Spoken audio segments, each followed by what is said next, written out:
2021년 2월 20일 토요일 성경 묵상입니다.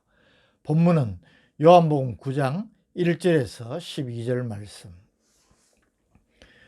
본문은 예수께서 길을 가시다가 날때부터 맹인된 사람을 고쳐주신 사건을 기록하고 있습니다. 본문의 사건은 요한복음에 기록된 예수님의 7대 표적 가운데 6번째 표적에 해당되는 것으로 공관복음서에는 전혀 언급되지 않고 요한복음만 기록하고 있는 사건입니다. 앞장에서 예수님께서 자신을 세상의 빛으로 선언하신 바 있기에 상징적 의미가 큰 사건으로 볼 수 있습니다. 1절, 예수께서 길을 가실 때에 날때부터 맹인된 사람을 보신지라. 날때부터 맹인된 사람이란 인간의 어술로서는 회복과 치료가 불가능한 환자임을 의미합니다. 이런 사람을 예수님께서 치유하셔서 보게 하신 것은 예수님이 행하신 이적의 위대함과 완전성을 보여주므로 예수님의 신성을 드러내 보이는 것이기도 합니다. 2절, 제자들이 물어 이르되 랍비여, 이 사람이 맹인으로 난 것이 누구의 죄로 인함이니까? 자기니까? 그의 부모니까? 이 사람이 맹인으로 난 것이 누구의 죄로 인함입니까? 라는 이 제자들의 질문에는 당시 유대인들의 질병에 대한 보편적인 관념이 잘 나타납니다.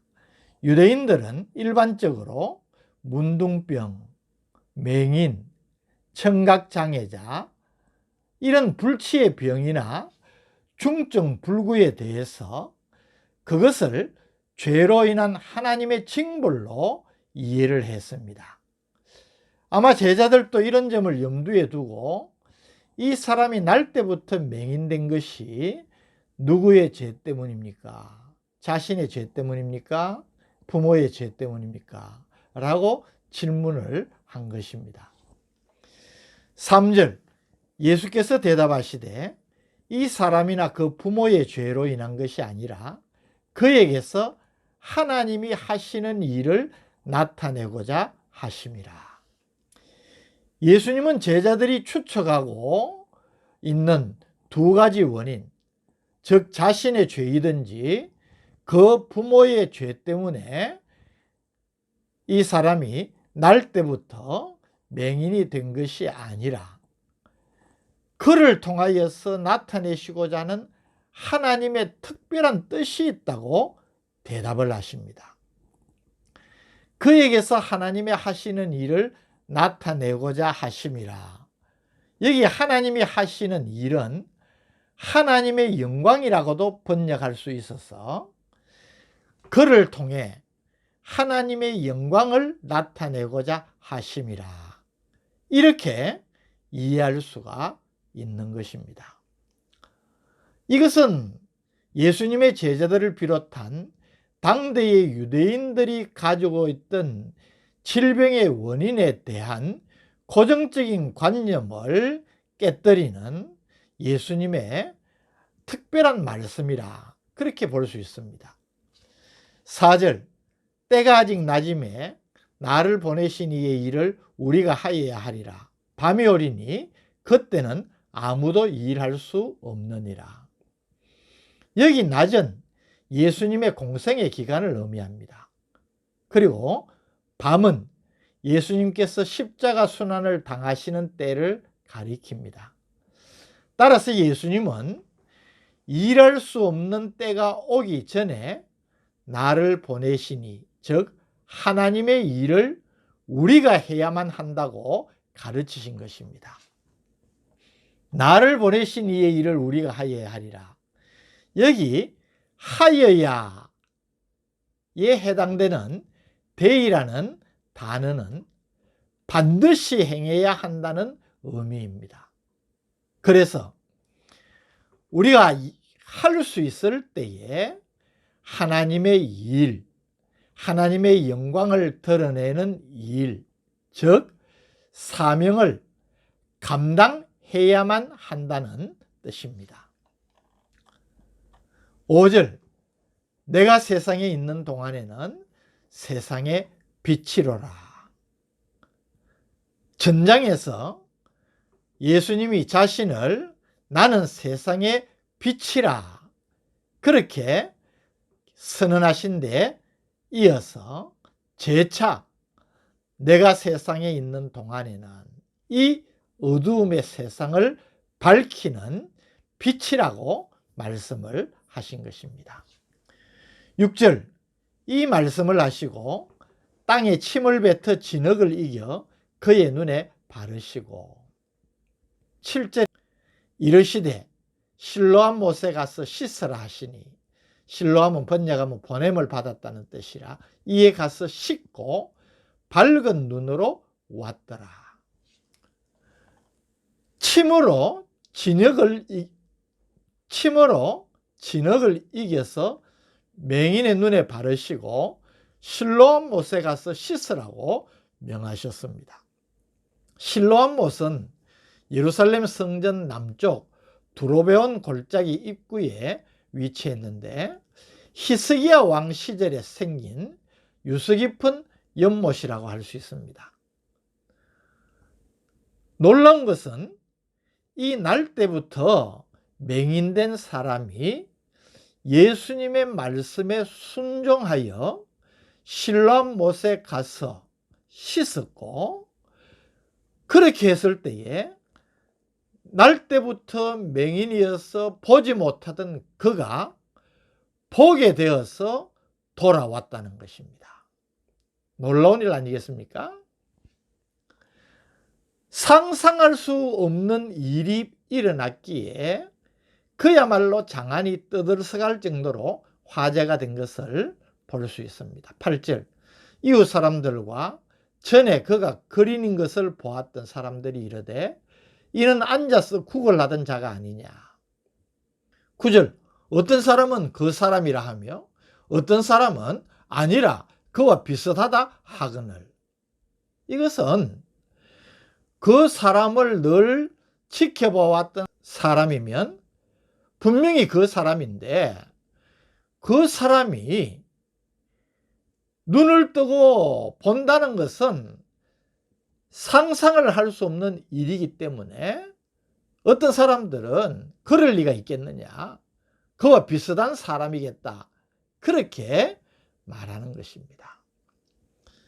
그런데 9절 마지막 부분, 자기 말은 내가 그러하니, 자신을 두고 맞다 아니다 논란이 벌어지니까 본인이 말을 하는 것입니다.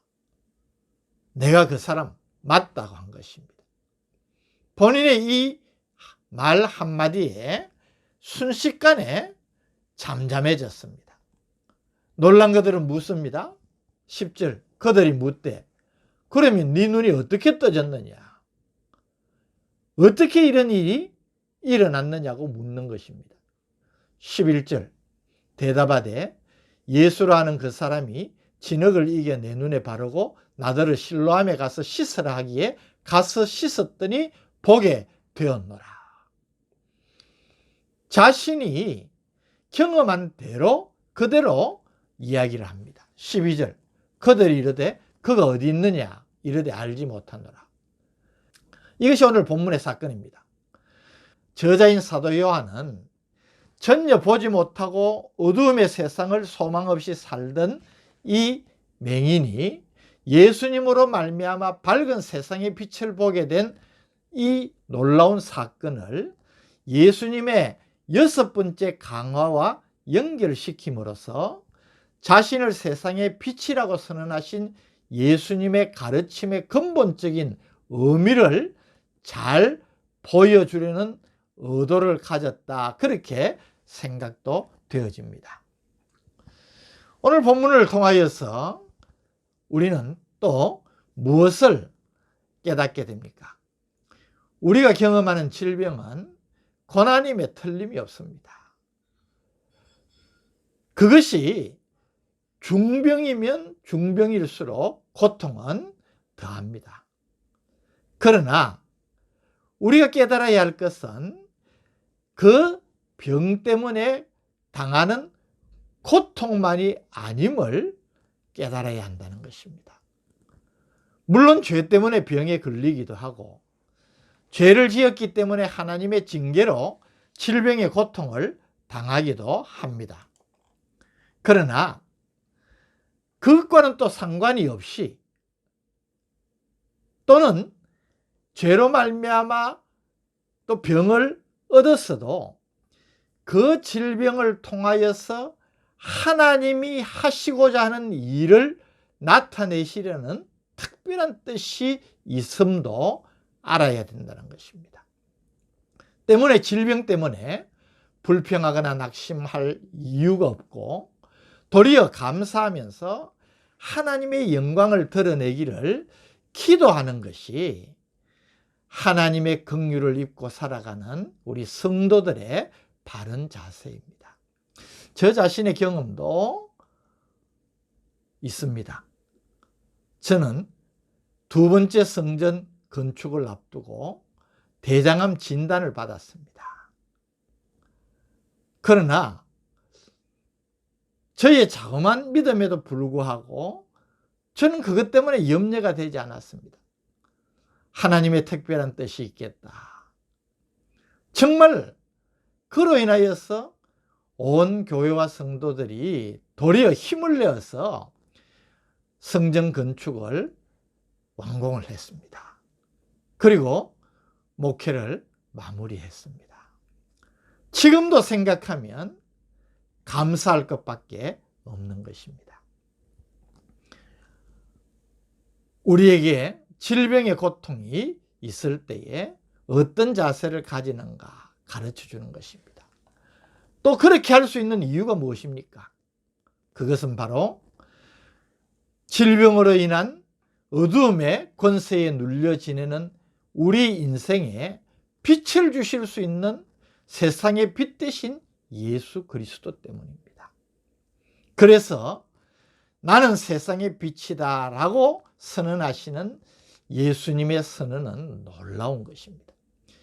그 예수님을 믿고 받아들여서 그분 안에 가면 우리의 인생이 흑암에서 빛의 세계로 바뀌는 줄 믿습니다. 지금도 영육간의 질병으로 고난 중에 있는 분들 낙심하지 마시기를 바랍니다. 이 말씀을 묵상하면서 하나님이 주시는 놀라운 은혜를 깨닫고 우리의 인생에 어려운 상황이 부닥칠 때마다 하나님을 의지함으로 더 큰 은혜를 누리시는 주의 백성들 되시기를 주님의 이름으로 축복합니다. 오늘도 귀한 진리를 깨우쳐 주심을 감사합니다. 빛이신 주님을 의지하고 그 빛 안에 거함으로 우리를 엄습하는 어떠한 흑암의 권세도 떨쳐내고 늘 감사가 넘치는 삶을 사는 우리가 되게 하여 주옵소서. 예수님 이름으로 기도드립니다. 아멘.